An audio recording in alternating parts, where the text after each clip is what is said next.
নমস্কার বন্ধুরা, আরেকটি নতুন রেসিপি নিয়ে আপনাদের সবাইকে জানাচ্ছি তনুজাস কুকিং ক্রিয়েশন চ্যানেলে স্বাগত।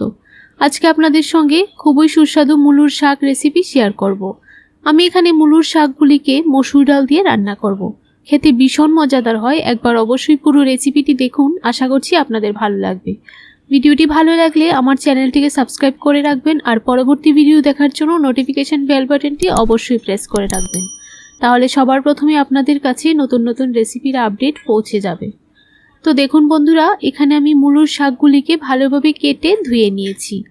এবার হাফ টিস্পুন নুন দিয়ে দিলাম। নুনটা দিয়ে মুলোর শাকগুলিকে ভালোভাবে চেপে একটু মেখে নেব। যেহেতু মুলো পাতার মধ্যে একটু তেতো ভাব থাকে, যদি আপনারা একটু নুন দিয়ে মেখে জলটা ফেলে দেন তাহলে সেই তেতো ভাবটা চলে যায়। তো দেখুন, হাতের সাহায্যে এইভাবে চেপে চেপে ভালোভাবে মেখে নিতে হবে। দেখুন, মুলোর শাক থেকে কিন্তু অনেকটা পরিমাণ জল বের হয়েছে। এবার জলটা আমি একটু চেপে ফেলে দেব। খুব বেশি চেপে ফেলে দেবার দরকার নেই, মোটামুটি একটু চেপে ফেলে দিলেই চলবে। এবার আমি সাইড করে রেখে দেব। এবার চুলায় 2 টিস্পুন দিয়ে দিলাম অয়েলটা ভালোভাবে গরম করে নিয়েছি। এবার 3টা শুকনো লঙ্কা দিয়ে দিলাম।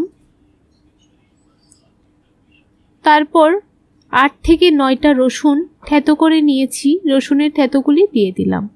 এবার ভালোভাবে রসুন এবং শুকনো লঙ্কা ভেজে নেব।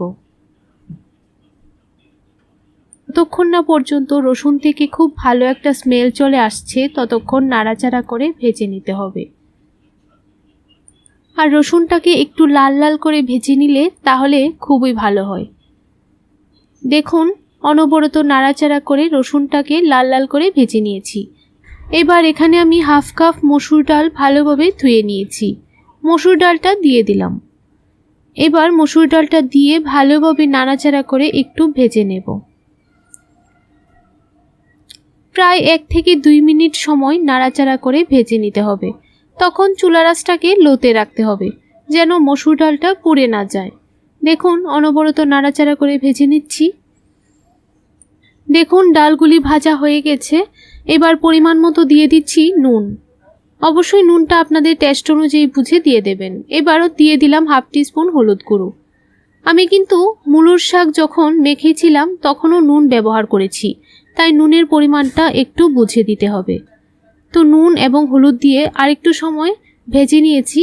এবার মুলোর শাকগুলিকে হালকা হাতে চেপে চেপে একটু জলটা ফেলে দিয়ে সবগুলি শাক দিয়ে দেব।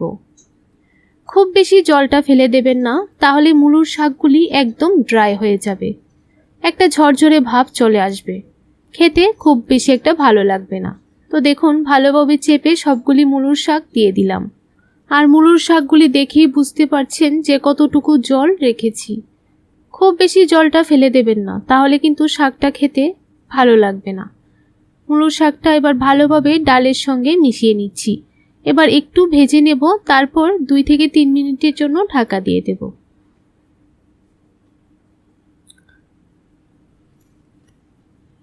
রেসিপিটি কিন্তু খুবই সহজ, কিন্তু খেতে ভীষণ মজাদার হয়। একবার অবশ্যই মুলোর শাক এইভাবে রান্না করে খেয়ে দেখবেন।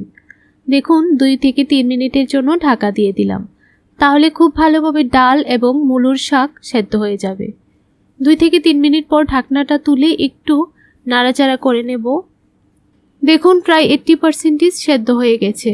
এবার একটু নাড়াচাড়া করে আবার 2 মিনিটের জন্য ঢাকা দিয়ে দেব, তাহলেই খুব ভালোভাবে সেদ্ধ হয়ে যাবে।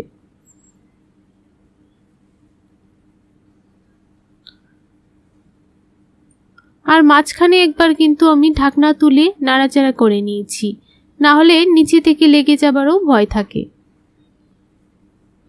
আবারও 2 মিনিটের জন্য ঢাকা দিয়ে দেব, তাহলে খুব ভালোভাবে শাক রেডি হয়ে যাবে। বন্ধুরা, রেসিপিটি কেমন লাগলো অবশ্যই কমেন্ট বক্সে কমেন্ট করে জানাবেন। ভালো লাগলে একটা লাইক করে দেবেন। তো দেখুন, একটু নাড়াচাড়া করে ভেজে নিয়েছি, আবার 2 মিনিটের জন্য ঢাকা দিয়ে দিচ্ছি। এবার আপনারা কতটুকু ঝাল খেতে পছন্দ করেন সেই পরিমাণটা বুঝে কাঁচা লঙ্কা দিয়ে দেবেন। আমি এখানে কাঁচা লঙ্কাগুলিকে মাঝখান থেকে ফেরে দিয়ে দিলাম।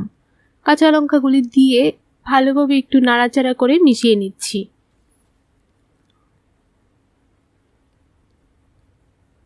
এবার 1 থেকে 2 মিনিটের জন্য ঢাকা দিয়ে দেব। তো দেখুন 2 মিনিট পর ঢাকনাটা তুলে একটু নাড়াচাড়া করে নিচ্ছি।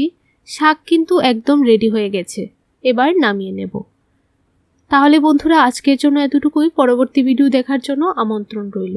আপনারা সবাই ভালো থাকবেন, সুস্থ থাকবেন।